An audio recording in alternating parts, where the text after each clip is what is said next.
Oh, happy Easter.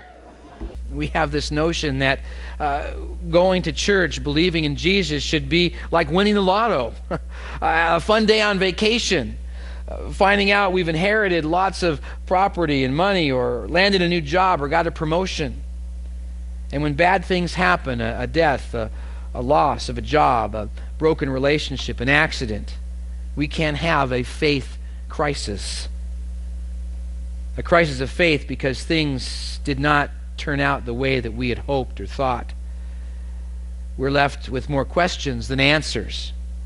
Why the accident? Why the layoff? Why the rejection? Why the earthquake? Why the divorce? Why the death? Why the disease? And we wonder, is this faith thing really real? You see, faith moves to crisis when we limit it to the bounds of our human understanding, or when we limit it to getting things, or when we limit it by putting it on other people. The only safe place for faith is on Jesus. Proverbs 3, 5, and 6 in the Old Testament says this: "Trust in the Lord with all your heart, and lean not on your own understanding. In all your ways acknowledge Him, and He will make your path straight." So here it was on this road to Emmaus, and this disguised, resurrected Jesus gives these two on the road there what they needed to be rescued. It's found in verse 25 through 27. Jesus said to them, "How foolish you are, and how slow of heart to believe all that the prophets have spoken. Did not the Christ have to suffer these things and then enter into His glory?" And beginning with Moses and all the prophets, He explained to them what was said in all the scriptures concerning Him.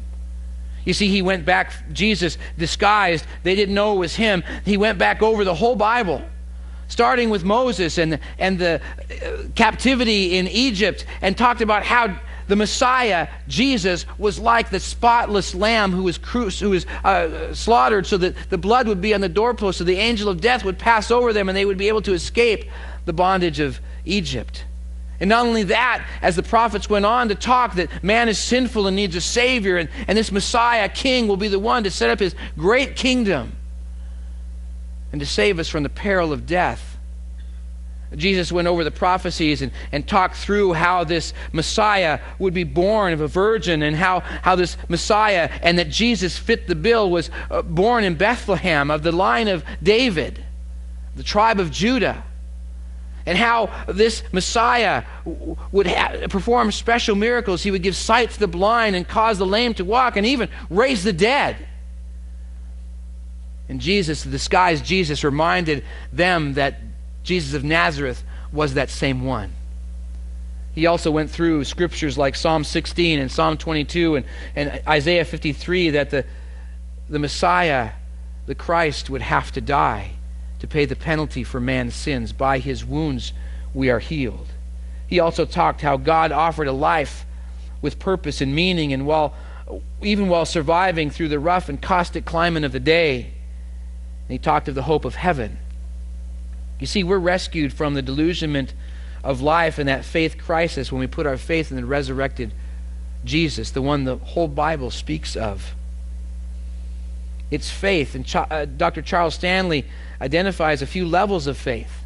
One level of faith is called struggling faith, characterized as little faith, and you read about it all throughout the book of Matthew 6:30, Matthew 8:26, Matthew 14:31, Matthew 16:8, all talk of this little faith, a faith that says, I don't understand, but God help me understand.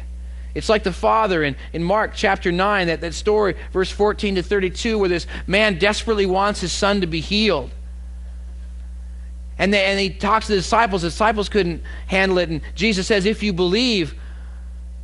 And the man says, it cries out in desperation in Mark 9:24, I do believe, but help my unbelief. You see, being rescued from disillusionment, rescued from the faith crisis, if we struggle, we should cry out and ask God to help us believe. And He will. He's there for us.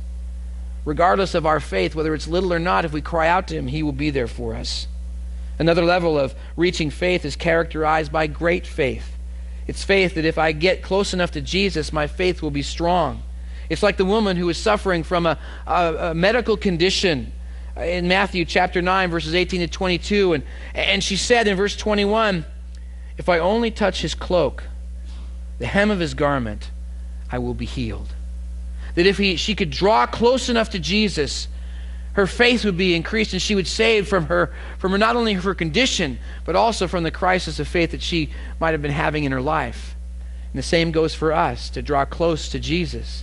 And how we know of him is through his revelation of himself, found in the whole Bible. The Old Testament looks forward to him, and the New Testament talks of him. Matthew, Mark, Luke, and John, the great Gospels, tell of all of his teachings and all the things about him, and we are to look to those and draw closer and increase and strengthen our faith because we've drawn near to him. These people on this resurrection day were struggling in their faith, and yet Jesus challenges them to put their faith back in him, to trust in his plan and in his way of life. Luke 24:31, as they were hearing Jesus talk about all the scriptures from Moses all the way through the prophets, their eyes were opened and they recognized him. It's Jesus. And as soon as they recognized him, poof, he was gone, vanished from right in front of them. As they remembered back to their meeting, as verse 32 explains, they asked each other, "Were not our hearts burning within us while he talked with us on the road and opened the scriptures to us?" That as Jesus revealed to them the truth and the reality of Messiah and that he was it, their hearts moved in faith. Let Jesus rescue you from any faith disillusionment. Cry out to him. Draw close to him. Open the Bible and take in the truth, because Jesus is alive. He is risen. He is risen.